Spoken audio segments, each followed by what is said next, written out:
Now, just because the season hasn't started doesn't mean you can't come down and have a look at your favourite spots. Just make sure the fish are doing what they're supposed to. Make sure they're still sitting where you remember.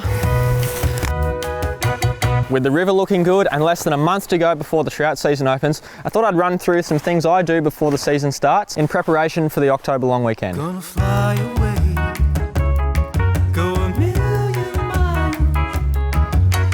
So first up in my little pre-season checklist, I'm going to check if I've got any leaks in my waders. Now what I've done here is I've just hooked up a little compressor around the waders, zip tied it around the top to create a little seal, and I'm going to blow them up and spray some soapy water on it. All right.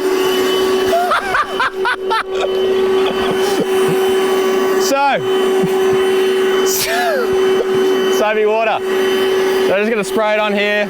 If it bubbles up, we got some leaks. Oh my God. Grow up, Pat. There we go. Little pinhole there. You can see that bubbling up. So that's one that I didn't know about, probably from a blackberry that I was bashing through during the season. But as you can see, as I put some soapy water on there, very slight bubble. Now when you're fishing in remote areas, you can be as careful as you want, but you're eventually going to come across some blackberries. Good thing is, it's really easy to fix and it's good to do before the season starts. Now the other bonus of putting soap all over your waders is now I can clean them up properly. One thing I forgot to do was to actually mark where the hole was. It was such a fine little pinprick. I actually couldn't find it when I went to go and fix it. So I've turned them inside out, blown it up again, sudsed it, and just marked a little hole, little Sharpie mark where that hole is. So now I know where to fix. Just going to use some rubbing alcohol to clean off the suds so it's a nice, clean, dry surface. Now I've got a little tube of Aquaseal here. This is the Aquaseal UV, so it cures via sunlight or a UV torch. I'm just going to use the sun. Find the spot with your little mark, dot of glue, like that. Little dot of glue there. I'm just going to take this out in the sun, let it cure for a minute. Now I left that UV resin out in the sun for a minute or two. Nice and hard, still a little tacky, but you get that with UV resin, and that's filled that little pinprick nicely, ready for day one. Now next up, one thing that a lot of anglers overlook is fly line maintenance. So it's a great time before the season kicks off to clean your fly lines and make sure they're properly treated. The gunk and dirt bedded into the pores of the fly line doesn't shoot through the guides quite as easily. It also doesn't float quite as high. Fly line just dipping below the water surface at the tip especially makes it harder to mend because it's sort of stuck to the water surface. Now cleaning your fly line is going to solve those issues. Now there's a few ways you can go about it. If you've got a nice line that you want to keep using for the next season, obviously cleaning that's a great way to go. If you've got an old line that you haven't taken care of or it's just getting a bit outdated, it's a great time to get a new fly line. I've got this Sage Sonic that I'm going to run this season paired up with a Rio Grande. This is a 6 weight, so it's a 691 with a fighting butt. Great time to get new lines and refresh your setup for the season. Now what I've got here is a Scientific Angler's fly line cleaner and their cleaning pads. So this is an abrasive pad that's going to cut into the pores of the fly line without roughing up or damaging the fly line itself. To start with, I've got 2 buckets here. They've both got lukewarm water in it. If you've got a really dirty fly line like I've got here, get a microfiber towel, just strip this line through this towel and get the sort of surface dirt off. It's going to take a little minute. That's not even half the head, and that's got a lot of that gunk off to start with. So getting some of that surface dirt off is the first step. Don't swish it around too much because it'll tangle up and it'll be an absolute nightmare. So there's the backing knot. So I've stripped all that line in there. So I'm just going to pop some of this solution in here. It's a really sudsy, sort of soapy solution. I'm just going to put a little bit in there. Give it a swish. As you can see, that's nice and soapy. So I'm going to take the reel end. This is where the backing knot is. Reel end first, and just swap it into that bucket. So I'm just going to pop this in nice and neat so we don't get as many coils into this soapy bucket. So I'm going to leave that hang over there.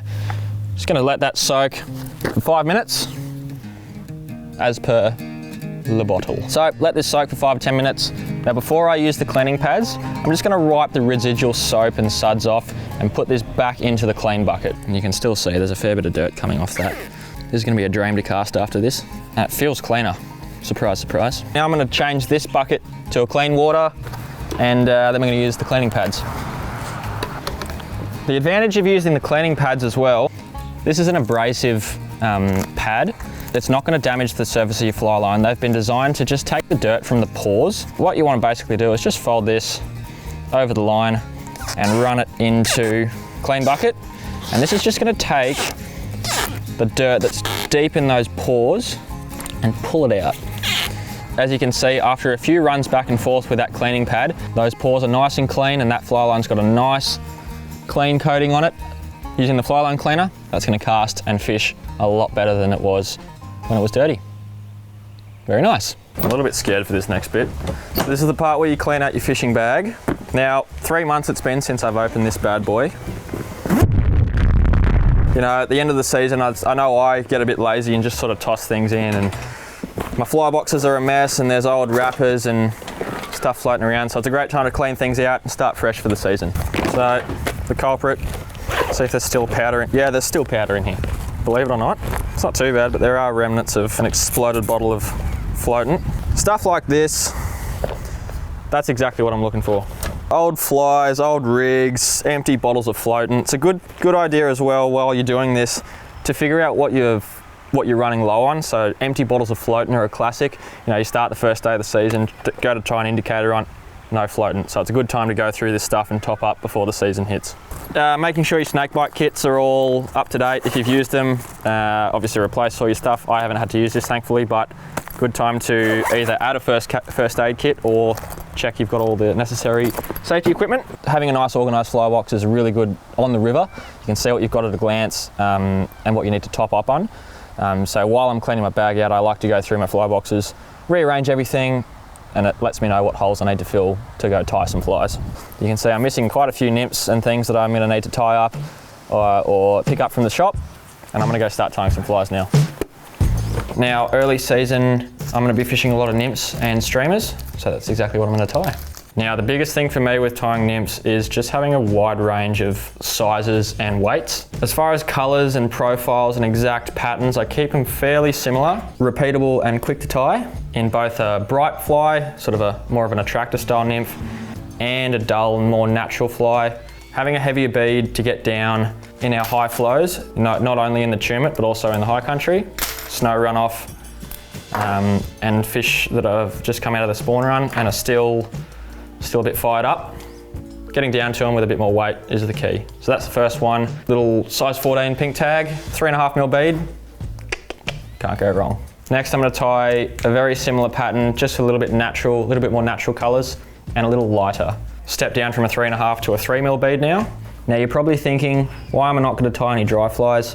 I've got a pretty good bank of dry flies from the end of last season. Didn't use them right up till the end, and I'm probably not going to be fishing a lot of them straight off the bat.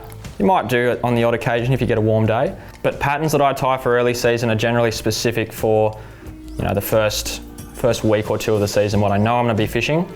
And then from there, as the season starts, whether we get hot weather or cold weather, or depending on where I'm fishing, I can obviously tie accordingly. But for now, I'm not going to waste my time on dry flies and tie those a bit later on when summer kicks in. 2 whip finishes, nice and strong. And if I hold these 2 flies next to each other, you can see very similar in profile. All I've done really is change the materials out. That's how I roll. Switching up to some streamers now, bigger hook size. I've got a 4mm bead in here. Having a lot of different profiles and colours over, again, exact wraps and whether it's got 1 stranded crystal flash or 2. Don't worry about all that stuff, or at least I don't. All I focus on is shape and profile and how it's going to actually swim in the water. Also, building a lot of durability into your flies I feel like is really important. A lot of people skip over that sort of step. So really setting those materials properly, good solid wraps. I run 2 whip finishes usually on mine, using head cement as well. UV resins and that sort of thing. Another really good way to add some durability. Really loosely dubbed. Again, all about that profile that I was talking about before. If I dub this fairly loosely and then pick it out with a bodkin afterwards, I realistically should have been doing this over the 3 months I had in winter, but I know what to tell you. Yeah, simple little woolly bugger variation. This is the new Fulling Mill stuff that we've got in the shop. Got a small range at the moment, but we're going to be expanding this soon. Also, while you're checking out Tom's Outdoors, why don't you subscribe to this YouTube channel? That marabou feather is the exact same in this fly, and you can see when it's not wet how nice and flowy and how much movement that's going to have when it's in the water and wet. Stripping it fast, that's going to pulse and look like it's swimming away. Again, double whip finish. 1, 2, 3, 4. Finish that off. Bang. And between the 2 streamers here, we've just got one that's more flashy and one that's more dull. I'd do black, I'd do white, I'd do natural, tan, vary it up, and there's your streamers. So there you have it. There's a few things I do before the season starts to get my gear prepared for a successful season. And let me tell you, can't fish now, but this season's gonna be an absolute burl.